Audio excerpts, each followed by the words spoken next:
It doesn't take all that much to get me to dive back into Blizzard's stellar ARPG, Diablo 4, which has had a fantastic run of seasonal content and updates in the year since it made its devilish debut. But after an extensive hands-on with its upcoming character class, the Spiritborn, I might be kissing my free time goodbye altogether. This jack of all trades impressively mixes up the Diablo ecosystem with its most customizable and varied class yet, opens up a whole new unexplored aspect of Diablo lore, and more importantly, lets you summon a giant spectral gorilla to Hulk smash demons into pink giblets.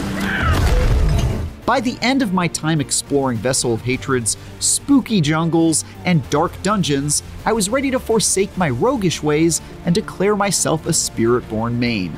And that's no small feat. A quick housekeeping note, my time playing Diablo 4 Vessel of Hatred was focused almost exclusively on the Spiritborn character class.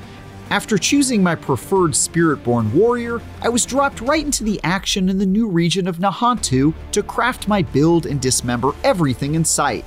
Though all of the following things are in there, I didn't see any story, meet any NPCs aside from vendors, or get to check out the new hireable mercenaries feature. That said, my access to the Spiritborn class and all it offers was pretty exhaustive, so I'll be focusing on that. Let's dive in.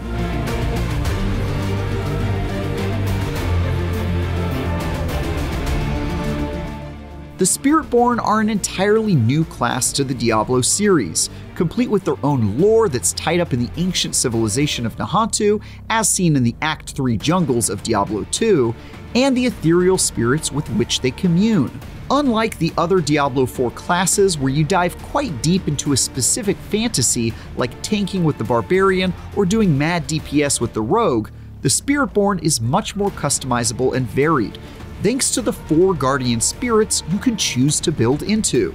Those 4 spirits are the Eagle, which focuses on mobility, evasion, and lightning damage, the Gorilla, which is all about survivability and physical damage, the Jaguar, which is the king of DPS, attack speed, and fire damage, and my personal favorite, the Centipede, which uses poison, debuffs, and lifesteal to control the battlefield and feed off your foes' misfortune. Each of those spirit guardians is represented by a massive ghostly avatar that imbues you with power and occasionally takes to the battlefield itself to lay waste to your enemies, like how the Centipede bursts onto the scene to start spitting giant globs of venom at everything in sight. Or the Eagle, which swoops in to zap your foes into dust. The skills and abilities that correspond with each of these spirits appear on the Spiritborn skill tree as color-coded nodes, so you can easily identify which you might want to focus on depending on your chosen spectral BFF. These 4 distinct styles and the divergent builds you can create from them as a result make the Spiritborn feel like 4 new classes in one. For example, a slow-moving, extremely resilient gorilla build will feel very different from the Jaguar build where you're teleporting around the map.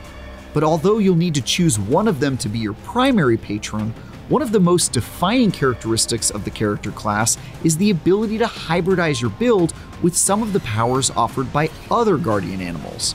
So, for example, if your Jaguar build is feeling a bit squishy, you can reach across the aisle to your Gorilla Spirit and add a few of his tanky abilities to your repertoire, making yourself significantly more durable.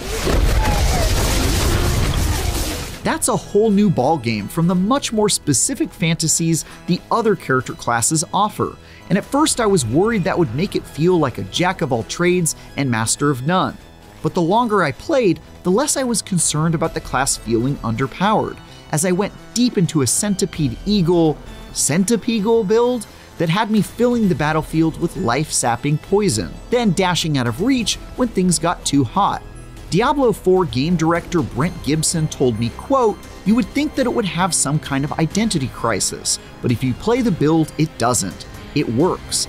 And I think the team has done a great job at picking the right things inside of each of these lanes that make it so unique and distinct without trying to turn it into a giant cream corn. End quote. From what I've played so far, I tend to agree. After trying out half a dozen different builds, I'm very much sold on this extremely unorthodox class, and I really got a kick out of how different each of these spirits felt and how flexible the class was in allowing me to take on different roles depending on my current need or flight of fancy.